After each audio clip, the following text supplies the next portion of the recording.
Welcome to Prabha ஜிவிடி 360. நம்ம dead எக்ஸாம்க்காக நம்ம 6th மேக்ஸ்லேருந்து question serious மாதிரி நம்ம பார்த்துட்டு இருக்கோம். நம்ம ஆல்ரெடி 175 கேள்விகள் நம்ம முடிச்சாச்சு.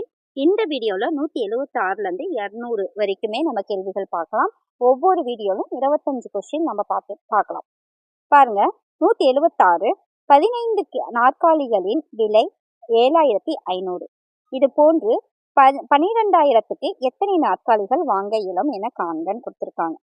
15 நாற்காலிகள் எவ்வளவுன்னா 7500.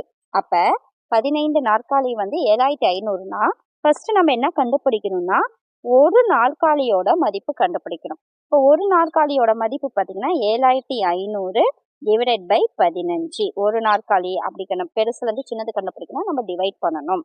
அப்போ 5 டேபிளால் கேன்சல் பண்ணால் இது 3 தாட்டி, இது ஒரு தாட்டி 5, 5 0 0. 3ஆல் வகுக்கும் போது 1 டைமு, இது 5. அப்போ ஒரு நாற்காலியோட விலை 500. இங்கே என்ன கொடுத்துருக்காங்கன்னா 12,000க்கு நாற்காலிகள் வாங்குறாங்க. எவ்வளோ நாற்காலிகள் வாங்குவாங்கங்கிறது தான் கேள்வி. இப்படி கேட்டாங்கன்னா இந்த 12,000த்தை அந்த ஒரு நாற்காலியோட விலையால் நம்ம டிவைட் பண்ணணும். டிவைட் பண்ணால் 0 0 கேன்சல், இது 1 டைம், இது 2 டைம்ஸ், 4 டைம்ஸ். அப்போ 24 நாற்காலிகள் வாங்குறாங்க. ஃபர்ஸ்ட் 15 நாற்காலியின் விலை இவ்வளோ கொடுத்துருக்காங்க. அப்போ அதுலேருந்து ஒரு நாற்காலியோட விலையை கண்டுபிடிக்கிறோம்.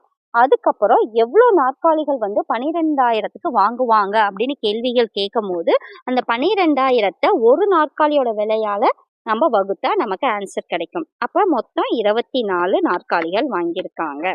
அடுத்த சம் பார்க்கலாம். 177 ஒரு மகிழுந்து 5 கிலோகிராம் எரிபொருள் வாயுவை பயன்படுத்தி 125 கிலோமீட்டர் தொலைவு கிடைக்கிறது. 3 கிலோகிராம் எரிபொருள் பயன்படுத்தினால் எவ்வளவு தொலைவு கடக்கும்னு கேட்டிருக்காங்க.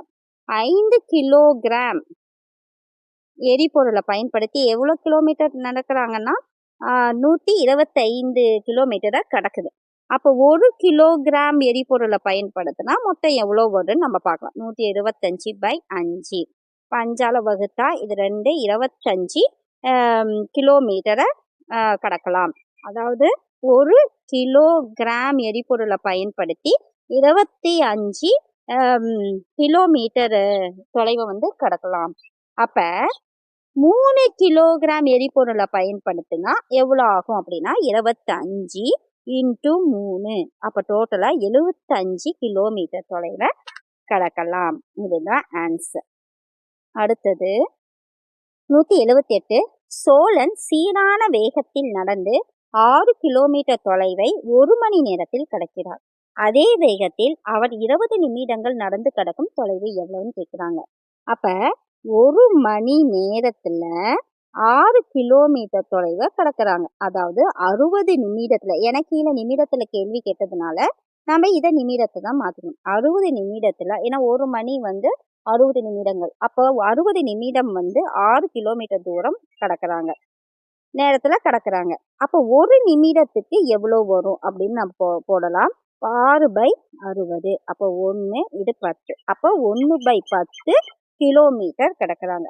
இப்போ 20 நிமிடத்துக்கு பார்க்கலாம். இப்போ 1 நிமிடத்துக்கு 1/10 கிலோமீட்டர் தொலைவு கடக்கிறாங்கன்னா 20 நிமிடத்துக்கு எவ்வளவு அப்படின்னா 1/10 × 20, 0 0 கேன்சல்.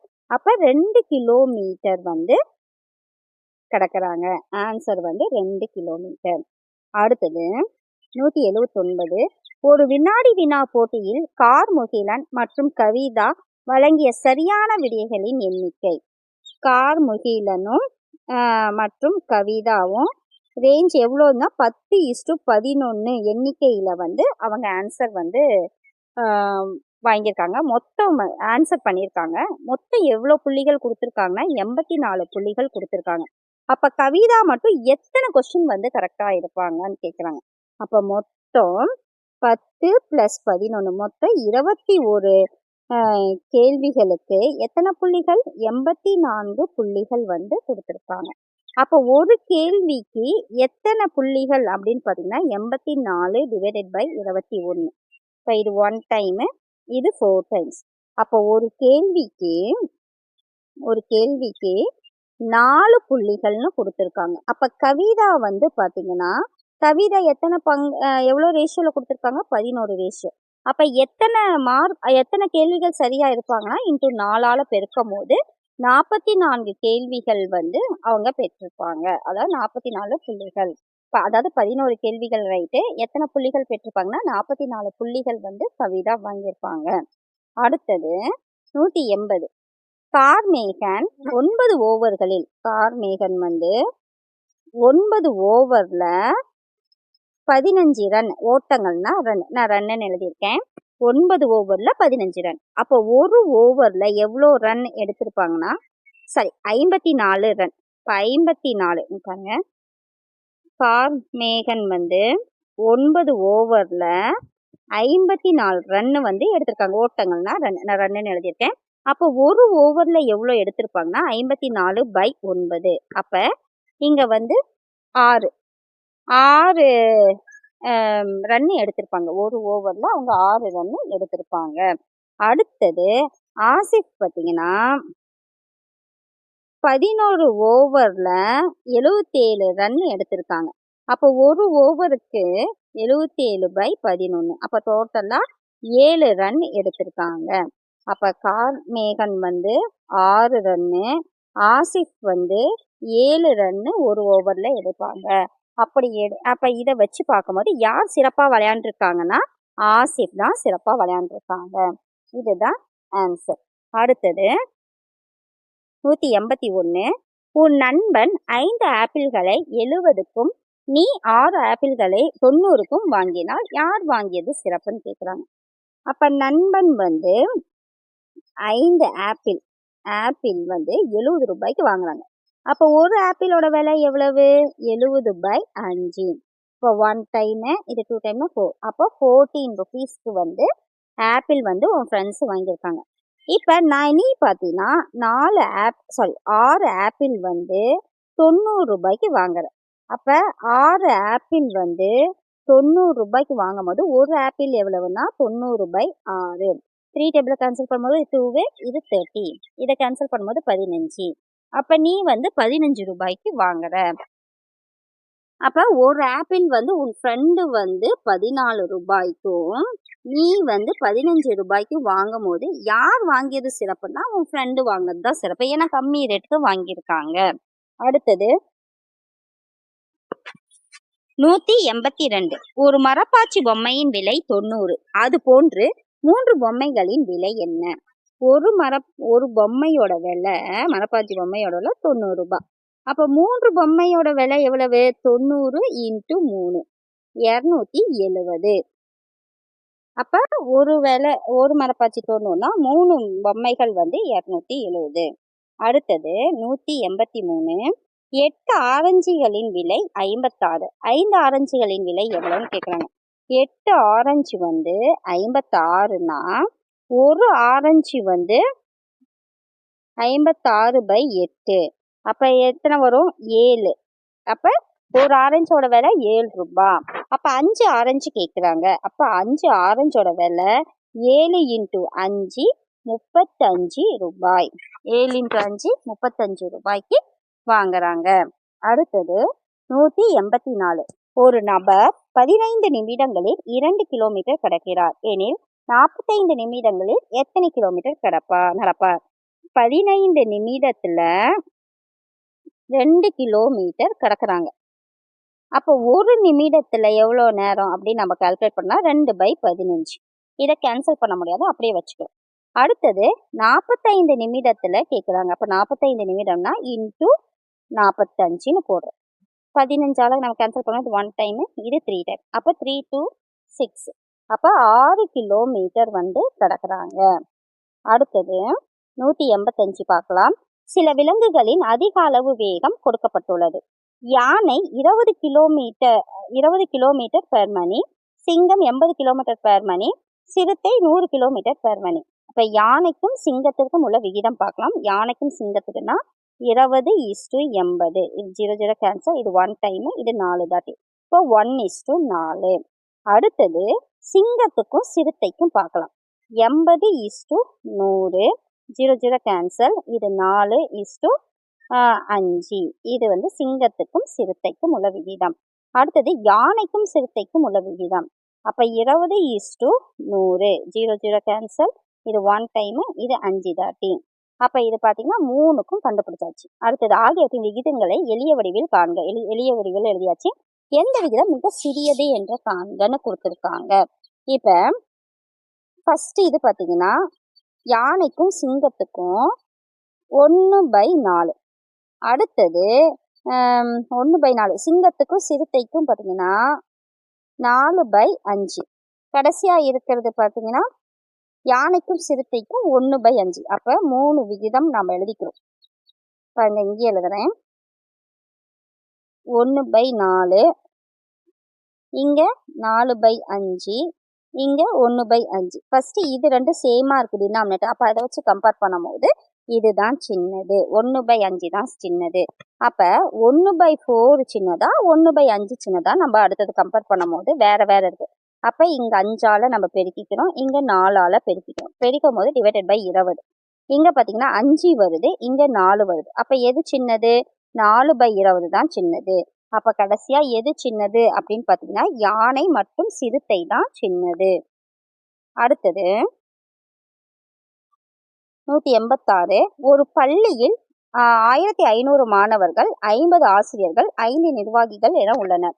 பள்ளியில் மாணவர்களின் எண்ணிக்கை 1800 உயர்ந்தால் மேற்கண்ட விகிதத்தில் எத்தனை ஆசிரியர்கள் மற்றும் நிர்வாகிகள் இருப்பாங்கன்னு பார்க்குறோம். இப்ப 1000 மாணவர்கள் வந்து 1600, 500, ஆசிரியர்கள் வந்து 500, நிர்வாகிகள் 100ன்னு இருக்குன்னு வச்சுக்கோங்க. ஃபர்ஸ்ட் இது எளிய வடிவத்துல மாத்தலாம். எளிய வடிவத்துல மாற்றும் போது தப்பா எழுதிருக்கேன். 1500, அடுத்தது ஆசிரியர் 50, நிர்வாகி 5 பேர். இது எளிய வடிவத்தில் வந்தா இது 1 டைம், இது 10, இது வந்து 300. இப்ப இது வந்து 1800 மாறணும்னா எதால பெருக்கணும்? 6ஆல பெருக்கணும். அப்ப இதுவும் 6ஆல பெருக்கணும். அப்ப இதுவும் 6ஆல பெருக்கணும். அப்ப 1800 இருந்தா கண்டிப்பா ஆசிரியர் 60 இருக்கும், நிர்வாகிக்கு 6 இருக்கும். இதுதான் பாத்தீங்கன்னா ஆன்சர். அடுத்தது 187. என்னிடம் உள்ள ஒரு பெட்டியில் 3 பச்சை, 9 நீலம், 4 மஞ்சள், 8 ஆரஞ்சு என 24 வண்ண கனசதுரங்கள் உள்ளன. எனில் ஆரஞ்சுக்கும் மஞ்சளுக்கும் உள்ள கனசதுரத்தின் விகிதம் என்ன? ஆரஞ்சு மஞ்சள். அப்ப 8:4. எளிய வடிவம்னா 2:1. அடுத்தது பச்சை மற்றும் நீலம். பச்சை என்ன? 3, நீலம் வந்து 9. இப்போ பச்சை மற்றும் நீலம்னா 3:9. இது எளிய வடிவம் 1:3. 3ஆல வகுத்தா 1:3 வரும். அடுத்தது இரு வண்ணத்தை மற்ற வண்ணங்களோடு ஒப்பிட்டு எத்தனை விகிதங்கள் எழுதலாம்? இது பார்த்தீங்கன்னா பச்சை, நீலம், மஞ்சள், ஆரஞ்சு. பாருங்க, பச்சை, நீலம், மஞ்சள், ஆரஞ்சு. ஃபர்ஸ்ட் 1 டைம், பச்சை, நீலம், அப்புறம் 1 டைமு, 2 டைமு, 3. அப்புறம் பார்த்தீங்கன்னா 4, 5, திரும்ப 6. பாருங்க, இது 1 2 3 நான் வேல்யூ கொடுத்துருக்கேன். இப்போ 1 2 3 4 நான் வந்து வேல்யூ கொடுத்துட்டு போடுறோம். இப்போ 1,2ன்னு எழுதலாம், அப்புறம் 1,3 எழுதலாம், இப்போ 1,4. அடுத்தது பார்த்தீங்கன்னா 2,1, 2,2, அடுத்தது 2,3, அப்புறம் 2,4. அதான் 2,2 வராது. ஓகேவா? 2,2 வராது. அடுத்தது 3,1, 3,2, 3,4. அடுத்தது பார்த்தீங்கன்னா 4,1, 4,2, 4,3. இப்படி 4 டைம். அப்போ 1 2 3 4 5 6 7 8 9 10 11 12 டைம்ஸ் வந்து எழுதலாம். நான் வந்து என்ன கலர்ஸ்க்கு வந்து 1 2 3 4ன்னு கொடுத்துருக்கேன். நீங்க அப்படி கம்பேர் பண்ணாவே 12 தாட்டி வந்து கம்பேர் பண்ணி எழுதலாம். அடுத்தது 188. பி பெறுவது போல் 2 மடங்கு ஏ பெறுகிறார். சி பெறுவது போல் 2 மடங்கு பி பெறுகிறார். A:B and B:C ஆகியவற்றை காண்க. இவை விகித சமமா என்று சரிபார்க்க. இப்போ A, B, Cன்னு இருக்கு. இப்போ இங்க என்ன கொடுத்துருக்காங்க, பி பெறுவது போல் ஏ பெறுகிறார்னா இங்க எக்ஸா இருந்தா டபுள் மடங்கு ஏவா இருக்கும், அப்ப 2x. இங்க என்ன கொடுத்துருக்காங்க, சி பெறுவது போல் இரு மடங்கு பி பெறுகிறார், அப்ப இங்க வந்து என்னவா இருந்தா டபுள் மடங்கு வரும். இப்ப கண்டிப்பா இது ஆஃபா இருந்தாதான் டபுள் மடங்கு எக்ஸ் வரும். அப்ப நம்ம இப்படி போட்டு பார்க்கலாம். இது வந்து நம்ம போட்டு பார்க்கறதா. இங்க எக்ஸா இருந்தா இதை விட டபுள் மடங்கு 2x, இதை விட டபுள் மடங்கு 4x. அப்ப இப்படிதான் வரும். அப்ப இது ரெண்டையும் கம்பேர் பண்ணும்போது a/b பார்க்கும்போது எக்ஸ் எக்ஸ் கேன்சல், இது 2:1 வரும். அடுத்தது b/, இப்போ a/bன்னு வரும்போது a என்னதுன்னா 4x, b 2x. அப்ப இது கேன்சல், இது 2, இது 1, அப்ப 2:1 வரும். அடுத்தது b/c அப்படின்னு பார்க்கும்போது b வந்து 2x, இது x, அப்ப x கேன்சல் 2:1 வரும். அப்ப இது ரெண்டும் சமம் தான், விகித சமம் தான் அப்படிங்கிறாங்க. அடுத்தது 189, சத்தமிக்க உணவான கேழ்வரகு கேழ்வரகு அந்த கஞ்சி, அதுதான் வந்து கதையும் கொடுத்துருக்காங்க. செய்வதற்கு தேவையான பொருட்கள் கீழே கொடுக்கப்பட்டுள்ளது. கேழ்வரகு மாவு வந்து 4 குவளையா இருந்தா உடைத்த பச்சரிசி 1 குவளையா இருக்கணும், தண்ணீர் 8 குவளையா இருக்கணும், நல்லெண்ணெய் 15 மில்லி லிட்டரா இருக்கும், உப்பு 10 மீதி இருக்கணும், மில்லி கிராமா இருக்கும், கீழே கீ. அப்ப ஒரு குவளை, இங்க குவளை வரும், ஒரு குவளை கேழ்வரகு மாவை பயன்படுத்தும் போது தேவைப்படும் உடைத்த பச்சரிசி. இங்க பாருங்க, 4 குவளையா இருந்தா பச்சரிசி மாவு 1 இருக்கணும். சப்போஸ் ஒரு குவளையா இருந்தா பச்சரிசி மாவு என்னது 1/4 இருக்கணும். அப்ப ஒரு குவளை கேழ்வரகு மாவு பயன்படுத்தும் போது உடைத்த பச்சரிசி என்னது 1/4 பங்கா இருக்கணும். அடுத்தது பாருங்க, 16 குவளைகள் தண்ணீர் பயன்படுத்தினா எத்தனை குவளை கேழ்வரகு? இப்போ வந்து தண்ணீர் வந்து 8 குவளையா இருந்தா கேழ்வரகு மாவு வந்து அதுல பாதி. அப்ப 16 இருந்துச்சுன்னு வச்சுக்கோங்க, தண்ணீர் 16 இருந்துச்சுன்னா இங்க வந்து எவ்வளவா இருக்கும், இன்ட்டு பாருங்க, 16 குவளைகள் தண்ணீர் பயன்படுத்தினா எத்தனை கிலோ கேழ்வரகு? இப்ப 16 குவளைகள், அப்ப இங்க 16 வரணும்னா இங்க எதால பெருக்கிருக்காங்க, 2ஆல பெருக்கிருக்காங்க. அப்ப கேழ்வரகு மாவு இன்ட்டு 2ஆல பெருக்குனா 8 குவளை கேழ்வரகு மாவு இருக்கணும். அடுத்தது மேல்குறிப்பவற்றில் எந்த அளவில் உள்ள விகிதத்தில் தொடர்பு படுத்த முடியாது. ஏன்னா இப்ப இந்த இதோட இந்த ரெண்டுமே தொடர்பு படுத்த முடியாது, ஏன்னா இதோட அலகுகள் வந்து வேற வேற இருக்கு, அதனால இது தொடர்பு படுத்த முடியாது. அடுத்தது பாருங்க, 190, அணி ஏ ஆனது 52 போட்டியில, மொத்தம் 52 போட்டி, இதுல வந்து 26 போட்டியில வெற்றி பெற்றிருக்காங்க. பி வந்து அதே 52 போட்டியில 4ல 3 பங்கு பெற்றிருக்காங்க. அப்ப 52 இன்ட்டு 4ல 3 பங்கு பெற்றிருக்காங்க. இதை வந்து கேன்சல் பண்ணா இது 1 டைமு, இது 1 4 டைம்ஸ், ரிமைண்டர் 1 3 டைம்ஸ். அப்ப 13 இன்ட்டு 3 39 இது வெற்றி பெற்றிருக்காங்க. அப்ப யாரு வெற்றி சிறப்பானதுன்னா பியோட வெற்றி சிறப்பானது. அடுத்தது 191, ஒரு பள்ளி சுற்றுலாவில் 6ஆம் வகுப்புல இருந்து 6 ஆசிரியர், மாணவர்கள் வந்து 12. அடுத்தது 7ஆம் வகுப்புல இருந்து 9 ஆசிரியர், 27 மாணவர்கள். 8ஆம் வகுப்புல இருந்து 4 ஆசிரியர், 16 மாணவர்கள். இப்ப எளிய வடிவம் பாத்தீங்கன்னா 1:2, இங்க 1:3, இங்க 1:4. இப்ப எந்த வகுப்பில் ஆசிரியர் மாணவர் விகிதம் குறைவா இருக்குன்னா 2 மாணவர்களுக்கே ஒரு ஆசிரியர், இது பரவாயில்ல, பெஸ்ட். அடுத்தது 3 மாணவர்களுக்கு ஒரு ஆசிரியர், இது ஒரு நடுத்தரம். 4 மாணவர்களுக்கு ஆசிரியர்கள், இதுதான் குறைவா இருக்குது. 4 மாணவர்களுக்கு ஒரு ஆசிரியங்கிறது ரொம்ப குறைவா இருக்கு. அப்ப இதுதான் ஆன்சர். அடுத்தது 192, பொருத்தமான எண்களை கொண்டு நிரப்புக. இப்ப 6 இப்ப இருந்தாவே 6 × 15 ஈக்குவல் டு, இப்ப எக்ஸ் ஒய்ன்னு கொடுத்துக்கலாம், எக்ஸ் இன்ட்டு ஒய். இதுதான் நம்ம இப்படிதான் எழுதுவோம். விகித சமம் அப்படிங்கிற மாதிரி இருக்கும்போது பெருசா தூரமா இருக்கிற உறுப்புகள் மல்டிப்ளை பண்ணா இந்த பக்கமா இருக்கிற உறுப்புக்கு சமம்னு சொல்லுவாங்க. அப்ப இது ரெண்டையும் மல்டிபிள் பண்ணனா நமக்கு என்ன ஆன்சர் வருதுன்னு பாத்தீங்கன்னா 90 வருது. கண்டிப்பா இந்த இடத்துல என்னென்ன நம்பர் வரும்னு எழுதலாம். இப்ப 90னா ஒரு 90ன்னு எழுதலாம், இல்ல அப்படின்னா 2 45 90 எழுதலாம், இல்ல 3ஆல் பண்ணா 3 30 90, 5ன்னா 5 18 90, இல்லைன்னா 6 15 90. இதில் எந்த நம்பர் வேணாலும் இதில் நாம் போடலாம். அடுத்தது 193. ஒரு பையில் உள்ள பச்சை, மஞ்சள், கருப்பு பந்துகளின் விகிதம் 4:3:5 எனில் பையில் எடுக்க அதிக வாய்ப்புடையது எது அதிகமாக இருக்கோ அதுதான் அதிகமாக இருக்கும். அப்போ கருப்பு பந்து தான் அதிகம். பையில் கருப்பு பந்துகளின் எண்ணிக்கை 40 இல்லை. இப்போ கருப்பு பந்து 40 இருந்தால் மொத்த பந்துகள் எண்ணிக்கைன்னு கேட்குறாங்க. இப்போ கருப்பு பந்து 5 பங்குன்னு கொடுத்துருக்காங்க. 5 பங்கு 40னா ஒரு பந்து எவ்வளோ இருக்கும்? 40 / 5னா 8 இருக்கும். அப்போ இங்கே பார்த்தீங்கன்னா 8 பங்கு. அப்போ இது ஆல்ரெடி 40 கொடுத்தாச்சு. அப்போ இது என்னவா இருக்கும்? 3 × 8 24 இருக்கும். இப்போ 4 × 8 32 இருக்கும். அப்போ டோட்டலாக மொத்தம் எத்தனை பந்து இருக்கும்? 40 32 24 ஆட் பண்ணால் 96 பந்து எண்ணிக்கையில் இருக்கும். அடுத்து பச்சை மற்றும் மஞ்சள் பந்துகளின் எண்ணிக்கை. பச்சை பந்து 32, மஞ்சள் பந்து 24. நாம் கண்டுபிடிச்சோம்ல, அதுதான். அடுத்தது 194. நீளம் குறைவானதும் இருபுறமும் முடியும் கோட்டினை எவ்வாறு அழைக்கிறோம்?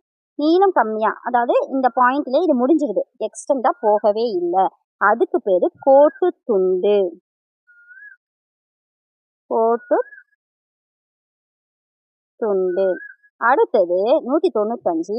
இருபுறங்களிலும் முடிவின்றி ஒன்றை ஒன்று சந்திக்காமல் சென்று கொண்டே இருக்கும். இடையில செங்குத்து தொலைவு மாறாம அப்படியே போயிட்டே இருக்கணும்னா இதுக்கு பேரு இணைக்கோடுகள்.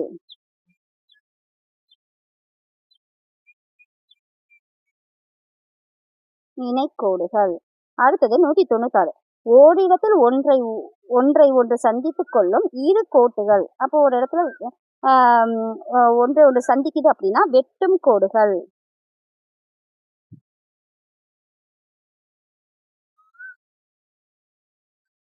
அடுத்தது 97.